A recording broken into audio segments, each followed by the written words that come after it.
नमस्कार शेतकरी मित्रांनो, स्वागत आहे तुमचं आपल्या कृषी कन्या यूट्यूब चॅनलवर। बघा शेतकरी मित्रांनो, आजचे कांदा बाजारभाव लाईव्ह व्हिडिओच्या माध्यमातून आपण बघणार आहोत। तत्पूर्वी आपण चॅनलवर नवीन असाल तर चॅनल सबस्क्राइब करा, व्हिडिओला लाईक करा आणि शेअर करा, त्यामुळे तुम्हाला नवीन व्हिडिओचे अपडेट लगेच बघायला मिळतील। चला तर व्हिडिओला सुरुवात करूया। बघा शेतकरी मित्रांनो, कृषी उत्पन्न बाजार समिती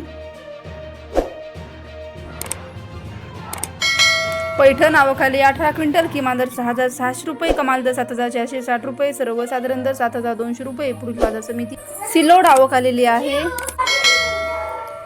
किमान दर 6,800 रुपये, कमाल दर 7,200 रुपये, सर्वसाधारण दर 7,000 रुपये। पुढील बाजार समिती भद्रावती आवखाली 10 क्विंटल, किमान दर 6,700 रुपये, कमाल दर 6,700 रुपये, सर्वसाधारण दर 6,700 रुपये। पुढील बाजार समिती शेवगाव आवखाली आहे 12 क्विंटल, किमान दर 7,300 रुपये, कमाल दर 7,300 रुपये, सर्वसाधारण दर 7,300 रुपये। पुढील बाजार समिती चंद्रपूर आवखाली आहे 94 क्विंटल, किमान दर 6,500 रुपये, कमाल दर 7,100 रुपये, सर्वसाधारण दर 7,000 रुपये। पुढील बाजार समिती